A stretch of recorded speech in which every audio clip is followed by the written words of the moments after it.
BP2MI telah menetapkan PMI sebagai pejuang keluarga, PMI sebagai pahlawan devisa, PMI nyata sebagai penyumbang devisa terbesar kedua kepada negara ini.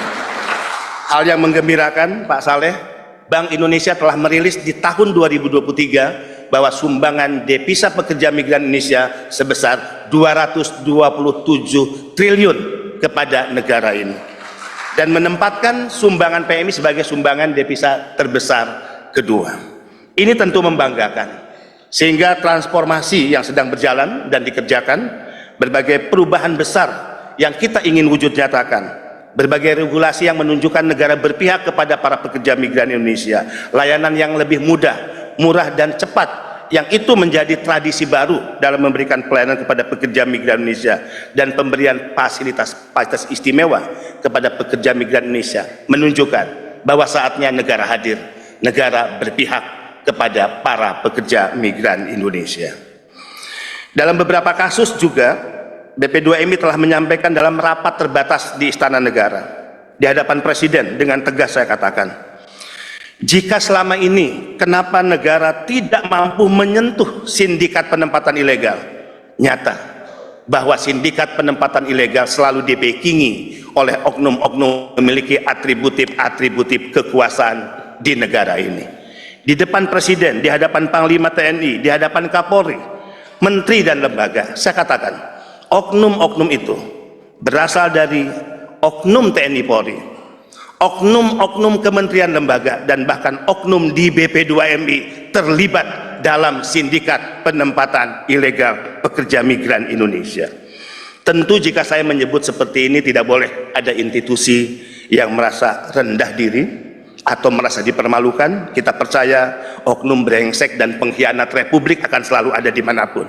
Tapi kita yakin di institusi negara, di kepolisian, di TNI, di kementerian lembaga, dan juga yang lainnya, akan masih banyak orang-orang baik yang memiliki komitmen kepada negara merah putih dan Republik ini.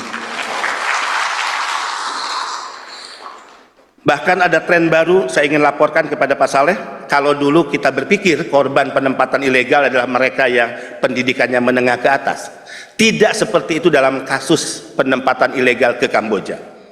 Rata-rata mereka adalah anak-anak muda lulusan SMA, kemudian juga bahkan S1, dan ada case beberapa anak muda S2. Dan dari Sumatera Utara juga tidak sedikit yang menjadi korban. Untuk hal ini, saya menyatakan di depan Presiden, Panglima TNI dan Kapolri, sebetulnya sangat mudah untuk menangkap siapa aktor di balik bisnis judi online di Kamboja dan siapa aktor di balik scamming online. Saya cukup menyebut inisialnya T aja paling depan lah. Yang kedua saya nggak perlu sebut, dan ini saya sebut di depan Presiden.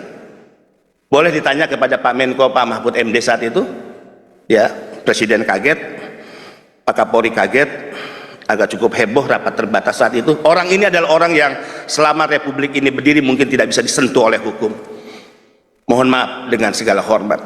Saatnya negara mengambil tindakan tegas, tidak hanya menyeret para calo kaki tangan, tapi mampu hukum menyentuh para bandar, para tekong, mereka yang kita kategorikan sebagai penjahat, penjual anak bangsa yang selama ini mengambil keuntungan dan pesta pora dari bisnis haram perdagangan